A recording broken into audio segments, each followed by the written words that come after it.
Assalamualaikum warahmatullahi wabarakatuh.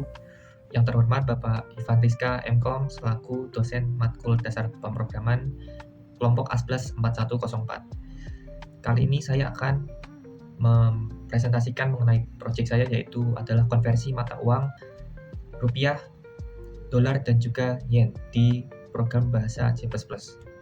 Perkenalkan, kami dari kelompok 3 yang beranggotakan saya, Valentio Ritan Sugiarto, dan juga Muhammad Rizik Subhan. Jadi alasan kelompok kami membuat program konversi mata uang yaitu karena dalam kehidupan sehari-hari konversi mata uang sering dibutuhkan, namun manual konversi sering memakan waktu yang terlalu banyak sehingga terjadi risiko salah hitung. Oleh karena itu, kelompok kami membuat aplikasi konversi mata uang sederhana ini supaya memudahkan orang-orang dalam melakukan konversi mata uang seperti itu. Program ini dibuat dengan bahasa program C++ dengan menerapkan function, prosedur, dan juga ATT. Jadi solusi program yang kami tawarkan yaitu adalah aplikasi ini menggunakan abstract data type, function, dan juga prosedur untuk konversi secara dua arah antara rupiah, dolar, dan juga yen.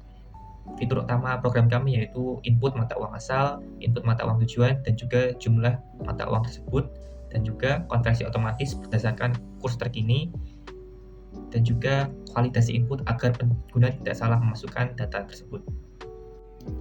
Arsitektur program abstrak data type. Kelompok kami memiliki dua abstrak data type, yaitu satu ADT kurs dan juga ADT uang. Fungsi ADT kurs di sini yaitu menyimpan nilai kurs mata uang yang diperlukan untuk proses konversi. ADT kurs kami susun sebagai nested ADT supaya efisiensi dalam program. Dan kedua, kami menggunakan ADT uang untuk menyimpan data input pengguna yang terdiri dari mata uang asal, tujuan, jumlah yang diinput pengguna, serta hasil konversi. Kelompok kami memiliki 10 function maupun prosedur, yaitu yang pertama ada prosedur tampilan pembuka. Pada prosedur ini hanya menampilkan seperti judul apa yang akan digunakan user pada program ini. Fungsi utama tampilan pembuka yaitu memberikan penjelasan singkat mengenai tujuan program ini dan juga menyambut pengguna sebelum mereka memasukkan data. Yang kedua, pada prosedur informasi kurs berfungsi sebagai menampilkan daftar kurs mata uang yang akan digunakan dalam program, yaitu menginformasikan kepada pengguna nilai konversi antar mata uang. Yang ketiga yaitu function uang asal. Function ini berfungsi untuk meminta input dari pengguna untuk memilih mata uang asal dengan menginputkan angka antara 1 sampai 3. Di sini kami juga menggunakan validasi menggunakan looping while loop untuk memastikan input sesuai aturan. Misalnya angka di luar 1 sampai 3 akan diminta ulang. Yang keempat adalah function uang tujuan, masih sama atau mirip seperti function uang asal, yaitu pengguna diminta untuk menginput mata uang tujuan mereka dengan angka 1 sampai 3. Jika tidak angka 1 sampai 3 maka akan menampilkan message error dan pengguna akan diminta untuk memasukkan angka yang benar yaitu 1 sampai 3. Yang kelima yaitu function uang input. Pada function ini masih mirip seperti program uang asal dan tujuan, yaitu pengguna diminta untuk menginput sejumlah uang atau nilainya, dan juga terdapat validasi di sini, yaitu jika pengguna memasukkan angka negatif atau karakter non-numerik, program akan meminta ulang input dari user.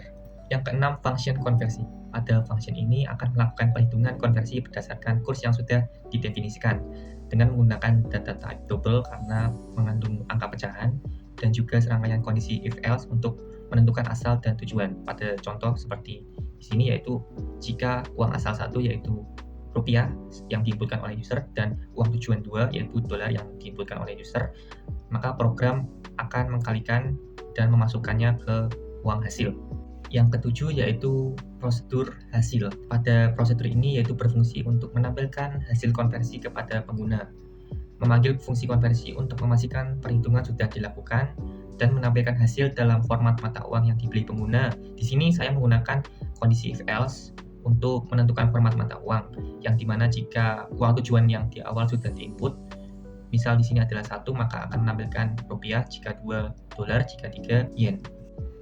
Yang kedelapan adalah prosedur rangkuman. Prosedur ini berfungsi untuk memberikan rangkuman dari semua data yang diinput dan hasil konversi oleh user tadi. Ini akan menampilkan pesan konversi berhasil dan juga mata uang asal tadi yang diinput, mata uang tujuan, jumlah uang yang dikonversi, dan hasil konversi akan ditampilkan pada prosedur ini. Yang kesembilan yaitu prosedur konfirmasi ulang. Di sini memberikan opsi kepada pengguna apakah akan mengulang proses konversi kembali. Fungsinya yaitu memastikan pengguna bisa menjalankan program ini berkali-kali tanpa harus membuka ulang aplikasi, yang dimana di sini terdapat validasi input juga menggunakan looping while do, di mana jika tidak sama dengan Y kecil tidak sama dan juga tidak sama dengan Y besar, dan juga tidak sama dengan N kecil dan tidak sama dengan N besar, maka input tidak valid dan program akan memerintahkan user untuk menginputkan Y atau N. Yang ke-10 yaitu prosedur tampilan akhir. Prosedur ini akan muncul ketika user tadi menginput N, maka program berhenti dan akan menampilkan pesan seperti terima kasih telah menggunakan program konversi mata uang ini. Yang terakhir adalah fungsi main, yang dimana pada main ini hanya akan mengambil fungsi-fungsi yang sudah kami buat tadi untuk ditampilkan secara runtut seperti itu. Baik, di sini saya akan mengimplementasikan programnya pada compiler programis. Pertama, program akan menyambut pengguna dan akan memberitahu program apa yang akan digunakan oleh usernya. Di sini terdapat tulisan selamat datang. Selanjutnya yaitu informasi kursnya yang akan dikonversikan seperti itu. Saya letakkan di prosedur informasi kurs.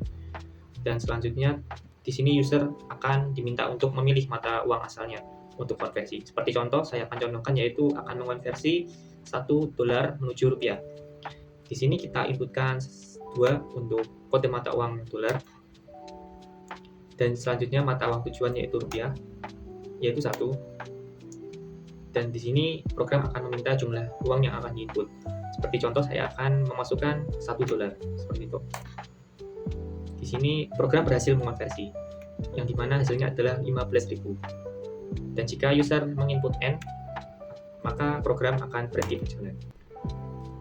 Dan pada program kami terdapat juga validasi di setiap inputannya. Seperti contoh di sini yaitu validasi pada uang asal. Jika user menginput selain 1 sampai 3, maka akan menampilkan message error dan pengguna akan diminta untuk memasukkan angka sampai tidak error lagi. Di sini saya akan beri contoh, jika memasukkan angka 0, maka error. Dan jika huruf juga error. Validasi yang kami gunakan yaitu menggunakan looping while do. Dan jika user benar menginputkan mata uangnya, maka program akan lanjut. Di mata uang tujuan masih sama seperti mata uang asal validasinya. Jika input 0 maka tidak valid, jika input huruf maka tidak valid. Dan akan meminta angka sesuai yaitu 1 sampai 3. Dan di sini juga terdapat validasi pada jumlah nilai uang yang akan diinput.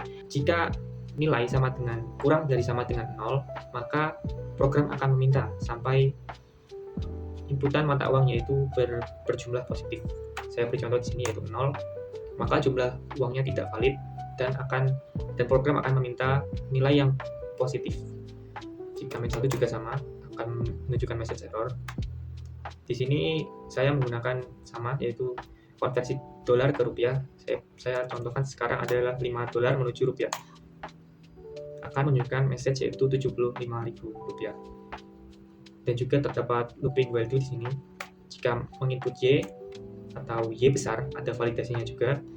Dan N atau N kecil, maka validasinya juga. Sama seperti inputannya sebelumnya. Saya juga memberi validasi pada itu. Dan jika user menginput Y, maka program akan berjalan kembali seperti itu.